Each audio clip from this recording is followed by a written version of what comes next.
누가복음 9장 57절부터 62절 말씀 마음을 집중하시고 함께 읽어보십니다. 길 가실 때에 어떤 사람이 여짜오되 어디로 가시든지 나는 따르리이다. 예수께서 이르시되 여우도 굴이 있고 공중에 새도 집이 있으되 인자는 머리 둘 곳이 없도다 하시고 또 다른 사람에게 나를 따르라 하시니 그가 이르되 나로 먼저 가서 내 아버지를 장사하게 허락하옵소서. 이르시되 죽은 자들로 자기의 죽은 자들을 장사하게 하고 너는 가서 하나님의 나라를 전파하라 하시고 또 다른 사람이 이르되 주여 내가 주를 따르겠나이다마는 나로 먼저 내 가족을 작별하게 허락하소서. 예수께서 이르시되 손에 쟁기를 잡고 뒤를 돌아보는 자는 하나님의 나라에 합당하지 아니하니라 하시니라. 아멘. 지난 한 주간에 장례 일정 가운데서 우리 인생을 다시 한번 돌아볼 수 있는 시간이 되기도 했습니다. 또 오늘 이 본문도 성서일과의 본문입니다. 성서일과란 세계 기독교에서 공통으로 이 본문으로 오늘 설교하는 주일인데, 오늘 이 읽은 이 본문의 말씀 속에도 예수님이 길을 가실 때 여러 사람들을 만나는 장면이 나오는 것입니다. 우리 인생은 누구나 태어나면 각자 자기가 가야 하는 길이 있는 것 같습니다.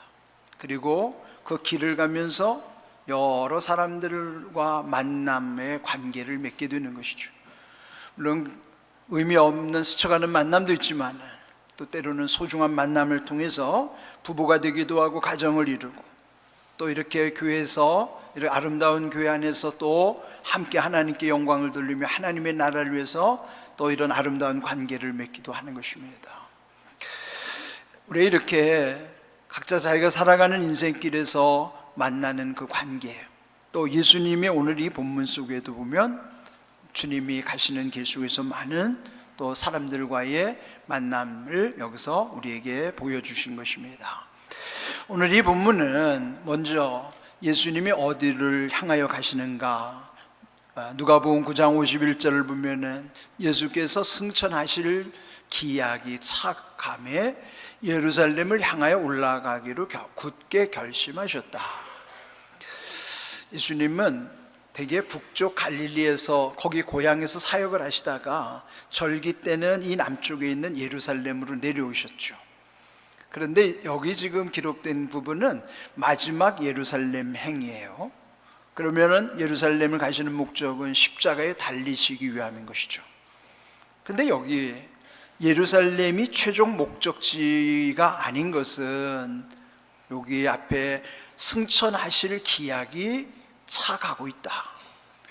아직 예수님 십자가에 달리시기도 전인데 먼저 승천의 기약이 가까워왔다는 거예요.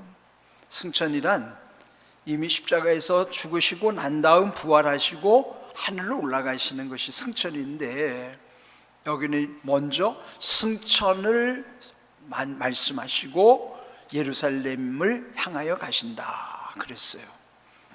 그래 보면은 예루살렘이 최종 목적지가 아니라 하늘로 가시는 게 최종 목적지란 말이죠. 이처럼 우리 인생도 이 땅에 사는 동안에 여러 목적지를 경유하지만은 그러나 마지막에는 하늘 아버지께로 가는 것, 우리도 하늘로 올라가는 거예요. 거기가 우리의 최종 인생의 목적지라는 것이죠. 그 과정 중에 여러 다양한 사람들과의 만남 그리고 관계를 맺게 되는 것입니다. 근데 예수님은 이 예루살렘으로 내려올 때 늘 거기 중간에 있는 사마리아라고 하는 곳을 경유하셨어요.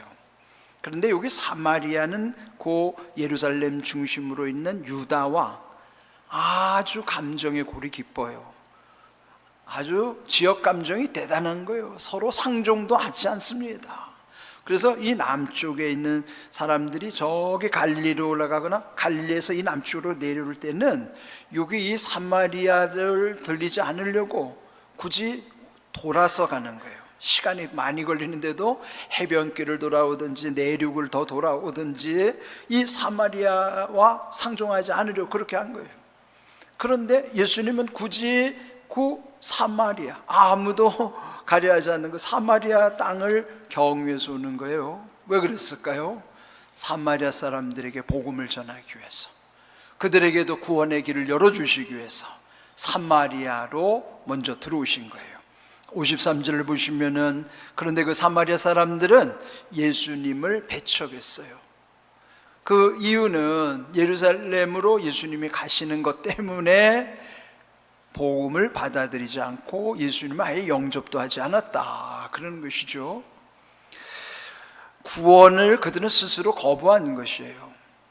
근데 이 상황 속에서 54절에 보면은 예수님의 두 제자 야고보와 요한, 이들은 형제간입니다. 예수님을 그렇게 박대하는 모습 속에서 이들도 분노가 일었어요. 그래서 예수님께 청하기를, 하늘의 불을 명하여서 저들을 멸하십시다. 그러니까 하늘의 불로 저 사람을 다 죽여버립시다는 거죠. 아무리 지역 감정에 골이 깊고 또 마음이 상한다 하더라도 이런 저주를 하나님이 기뻐하실 리가 없죠. 또 우리도 일상에서 보면은 어떤 사소한 문제로 감정이 상하면은요, 또 일을 그르치는 경우가 참 많습니다. 이때 예수님이 이 제자들을 향하여 56절에 보면은 그들을 돌아보시며 꾸짖으셨고 함께 다른 마을로 가셨다 그랬습니다. 여러분, 감정에 휘둘리면 안 되는 겁니다. 늘 이 상황 속에서도 주님이 이렇게 꾸짖으신 것을 보면은 주님이 우리에게 아무리 마음이 상한다 하더라도 함부로 이렇게 해서는 안 되는 것을 말씀을 해 주신 것이죠. 근데 이제 예수님이 다른 마을로 가면서 오늘 이 본문에 3명의 사람을 만나게 되는 것입니다. 57절을 보면은 첫 번째, 길 가실 때에 어떤 사람이 예수님께 말씀하는 거예요. 주님이 어디로 가시든지 나는 주님을 따르겠습니다, 그런 거예요. 예수님을 따르겠다면은 예수님이 기뻐하실까요? 너무 중요한 일을 쉽게 생각하거나 쉽게 말하면은 신뢰할 수가 없죠. 예수님이 지금 이 사람이 하는 말에 대해서, 그 가벼움에 대해서 일침을 가하는 말씀을 하시는 거예요. 그 다음 말씀 58절을 보시면은, 여우도 굴이 있고 공중의 새도 집이 있는데 인자는 머리 둘 곳이 없도다. 나를 따라오면 나는 집도 없고 아무것도 없으니, 그러니까 미래가 불확실한 거예요. 삶이 불확실한 것입니다. 어쩌면은 이 사람이 예수님께 먼저 자기가 예수님을 따르겠노라고 말한 것은, 만일 예수님을 따른다면 혹시라도 출세할지도 모른다는, 또는 뭔가 좋은 일이 있을 거라고 하는 그런 막연한 기대로 예수님을 따른다고 했을 수도 있습니다. 그래서 예수님은 나는 머리 둘 곳이 없다는 사실을 그에게 알려준 것이죠. 우리도 어떤 일을 할 때, 지금 여기서 주님을 따른다고 하는 것은 예수님이 제자의 길을 가겠다는 거예요. 이미 사마리아를 통과해 올 때 사마리아 사람들에게는 구원의 길을 열어주시기 위함이고, 예수님을 따르는 사람들에게는 제자의 길을 열어주시는 거예요. 우리는 예수님을 믿으면 누구나 구원을 얻지만, 주님이 따르라 했을 때 그 명령을 순종하면 우리는 제자로서의 더 큰 은혜를 누릴 수 있는 것이죠. 여러분이 이미 다 예수님을 믿어 구원에 이르렀지만은, 말씀 속에서는 늘 나를 따르라고 하는 오늘처럼 이 주님의 음성이 들려질 때 우리는 어떤 모습일까를 한번 돌아보게 되는 것입니다. 그 다음에 59절을 보면은 두 번째 사람을 만납니다.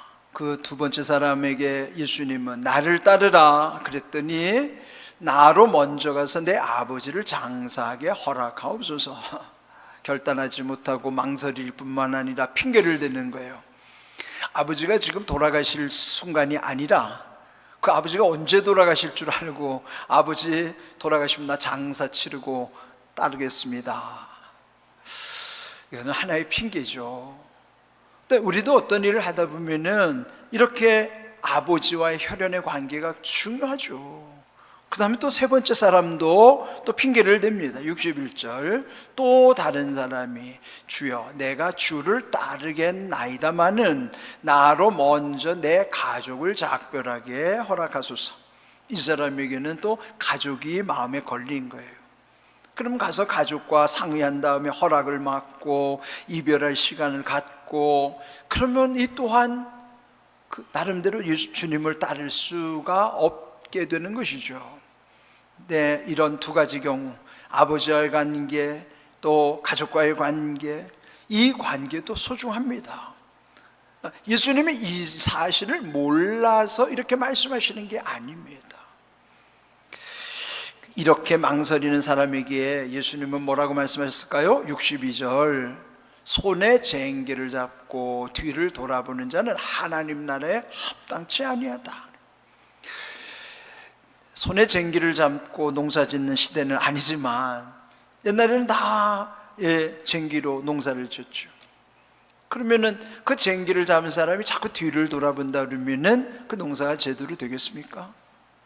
그런데 여기서 상징적인 의미는 왜 뒤를 돌아보려고 할까?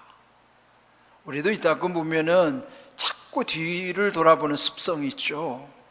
옛날을 그리워하고, 자꾸 과거를 그리워한다고 하는 것은 그때가 좋았다는 거죠.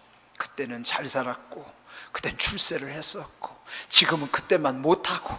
그러면 대화 중에도 은연중 자꾸 옛날 얘기만 하고 뒤를 돌아보는 현상들이 우리 주변에 나타나는 거예요. 또 어떤 때 뒤를 돌아볼까요? 불안하면 자꾸 뒤를 돌아보는 거예요. 우리 삶 속에 뒤를 돌아보게 하는 그런 현상들이 많아요. 그러면 이런 상황 속에서 하나님의 나라는 뒤로 가는 게 아니에요. 하나님의 나라는 위를 향하여 앞으로 나가는 것이 하나님 나라를 가는 성도들의 모습입니다. 운전을 할 때도 마찬가지잖아요. 네, 운전할 때 늘 첫 번째 배우는 게 뭐냐면 전방주시. 시선을 앞에 둬야지 자꾸 뒤를 바라보면 불안한 거예요. 사고가 나기도 쉽고. 그러나 항상 전방을 주시하면서 뒤를 볼 때는 어떻게 볼까요? 앞을 통해서 뒤를 보는 거예요. 바깥에 백미러가 있죠? 그 백미러를 통해서, 그럼 뒤를 보는 게 아니에요. 앞을 주시하면서 거기에 비춰진 뒤를 보는 거예요. 성경은 우리에게 이런 백미러 기능이 있어요. 그래서 우리는 항상 전방을 주시하고 앞으로 가면서도 말씀을 통해서 과거의 모든 것들을 다시 한번 돌아보게도 하시는 거예요. 그러나 우리의 시선은 절대로 뒤를 바라보면 안 되는 거예요. 항상 앞을 향해서 위를 향하여 앞으로 나아가는 것이 하나님의 나라를 살아가는 성도들의 삶의 모습이라 하는 것이죠. 이렇게 주저하는 사람들, 예수님이 길을 가면서 길에서 만난 사람들이에요. 그들에게는 아주 중요한 기회를 놓친 거예요. 이미 이들 정도면은 예수님을 통해서 구원의 길은 얻었지만은 제자의 길을 가지 못한 사람들일 것입니다. 그런데 예수님이 우리의 현실을 모르고 말씀하시는 게 아닙니다. 산상수훈에 보시면 마태복음 6장 33절, 너희는 먼저 그의 나라와 그의 의를 구하라. 그리하면 이 모든 것을 너희에게 더하시리라. 먼저 해야 할 것을 하면 나중 것은 하나님 책임지시겠다는 거죠. 먼저 해야 될 것은 하나님의 나라와 하나님의 의를 구하는 일이죠. 그리하면 모든 것을 너희에게 더해 주신다니까. 그 모든 것이 우리 일상이에요. 그 속에는 지금 여기서 이들이 고민하는 것, 핑계대는 원인, 아버지와의 관계, 또 가족과의 관계, 그런 것도 다 하나님이 모든 것을 더해 주시는 삶 속에서 풀리게 하시는 거예요. 그렇다면은 우리 삶 속에서 제일 중요한 것은 주님을 먼저 만나야 되고 주님과의 관계 속에서 이 모든 일이 풀려야 한다는 것이죠. 요한복음 16장 14장 6절에도 이 말씀하신 것처럼 주님 자신이 길이라는 사실을 알려주세요. 내가 곧 길이요 진리요 생명이니 나로 말미암지 않고는 아버지께로 올 자가 없느니라 말씀하시죠. 예수님은 아예 길 자체가 되셔서 길이신 예수님과 동행하면은 우리는 길을 잃지 않는 것이죠. 우리는 늘 길이 되시는 주님과 함께 나아가는 삶을 살아가야 되는 거예요. 시편 25편 4절 바울도 그렇게 고백합니다. 여호와여 주의 도를 내게 보이시고 주의 길을 내게 가르치소서. 도라고 하는 한문은 진리라는 의미도 있지만 여기 영어를 기록해 놓은 것은 이 또한 길을 의미하는 거예요. 또 주의 길을 내게 가르쳐 주시옵소서. 보여주시고 가르쳐 주시는 것이 말씀 속에서 이렇게 우리 인생에 갈 수 있는 바른 길을 늘 보여주신다 하는 것이죠. 왜 하나님이 이렇게 귀한 말씀에 은혜를 주시는가 하면은 우리 인생은 예측할 수 없는 일들이 많습니다. 시편 25편 16절을 다윗이 이렇게 탄식하죠. 주여 나는 외롭고 괴로우니 내게 돌이키사 나에게 은혜를 베푸소서. 인생은요 외로운 인생이고 괴로운 인생이에요. 외롭다는 게 고독, 괴롭다는 게 고통, 그 고자가 외로울 고자, 괴로울 고자예요. 그건 인생은 예외가 없습니다. 다 외로운 존재예요. 그리고 나름대로 다 괴로움, 고통을 부여안고 살아가는 것입니다. 그건 우리 인생이 스스로 해결할 수가 없어요.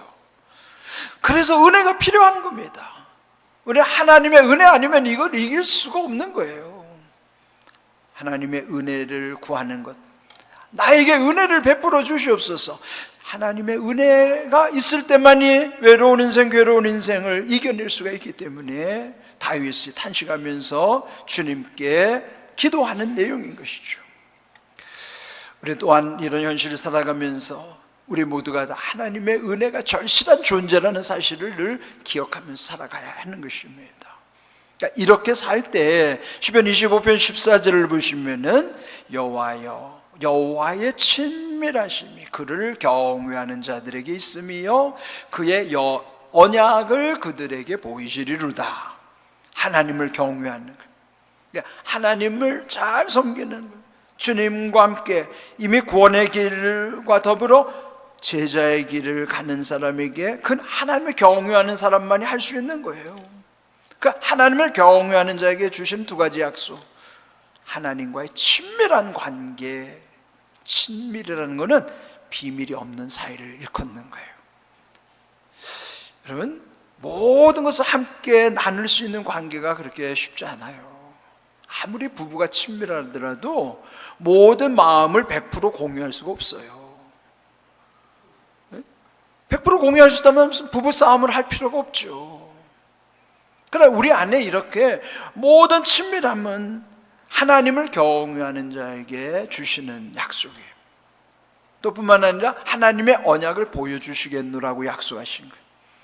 이 말씀의 약속이 이 성경 속에 있으니 하나님을 경외하는 자, 구원의 길 플러스 제자의 길을 가는 우리들에게 주실 때 이 약속처럼 하나님과의 친밀한 관계, 그렇다면 세상 사람들과의 그런 모든 어려운 관계들을 다 이길 수 있는 것입니다.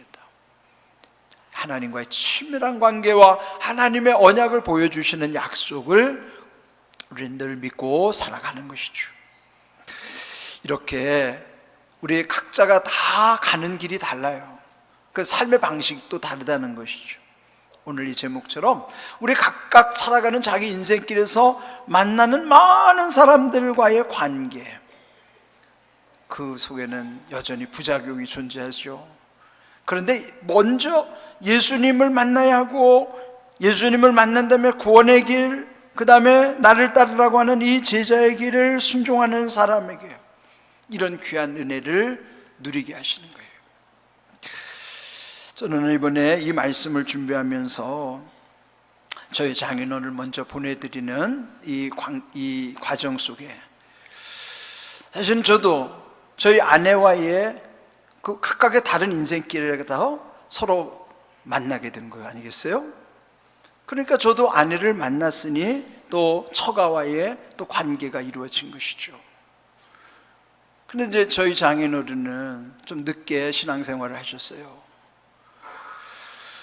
근데 참 열심히 신앙생활을 하셨어요. 두 손자들이 어릴 때부터 그 챙기면서 교회를 가게 하신 거예요. 같이 교회 가면서 아이들에게 너희는 할아버지처럼 살지 마라, 그러면서 나름대로 그 신앙을 아이들에게 심어주려고 아주 부단히 노력을 하셨죠. 또 사위가 목사니까 그렇게라도 교회 가셔서 사위를 위해서 기도하셨고, 또 돌아가시기 전까지 늘 하시는 말씀이 반복되는 대화예요. 미안하다, 고맙다, 그 말씀이 늘 잊혀지지 않는 표현이에요. 이렇게 우리 인생의 길이 다 다르다 할지라도 그런 관계 속에서 저도 먼저 예수님을 만난 은혜 가운데서 이런 모든 만남의 아름다운 관계, 제가 지금 공안교회에서 여러분과 이런 아름다운 관계도 또한 그와 마찬가지로 생각을 합니다. 또 앞으로도 남은 인생 속에서 우리 인생 아직도 살아가야 될 방향을 모르지만 남은 인생길에서 만나야 할 사람들이 있어요. 그럴 때 그 만남 속에서의 관계가 또 잘 이루어지려면은 먼저 내가 예수님과의 아름다운 관계를 맺는 거예요. 예수님이 예루살렘을 향하여 그러나 마지막에는 승천하시는 것이 목적인 것처럼 우리도 언젠가는 하늘 아버지와의 아름다운 만남을 이룰 것입니다. 우리는 그때를 소망하면서 지금의 우리 인생길에서 만나는 모든 사람들과의 관계에는 아름다운 동행이 될 수 있도록, 그러려면은 먼저 우리의 길이 되시는 예수님과의 관계가 중요한 것이죠. 오늘 이 주신 귀한 말씀 속에 또 다시 한번 이 벌써 6월의 마지막 주일, 이 6월의 끝자락에서 올해도 절반의 시간이 흘렀습니다. 그러나 여전히 하나님이 함께 하시는 은혜를 주셨고, 또 후반부 이제 화요일부터는 이제 새롭게 7월이 시작이 되잖아요. 올해도 남은 후반의 시간에 우리는 알 수 없지만은 그래도 하나님이 더 귀한 은혜 가운데 인도하심을 믿고, 또 우리는 다음 주일 맥주절을 또 하나님께 깊이 또 마음의 은혜를 새기면서 감사를 드릴 것입니다. 여러분도 또 이런 우리 길에서 만난 모든 사람들, 또 그들과의 아름다운 동행 늘 주님을 통해서 이루어질 수 있도록, 또 우리 이 올해 이 절반의 시간을 정리하면서 다시 한번 주님과의 온전한 관계를 다시 회복할 수 있는, 그래서 더 후반부와 귀하고 복된 삶이 될 수 있기를 주님의 이름으로 축복합니다. 아멘.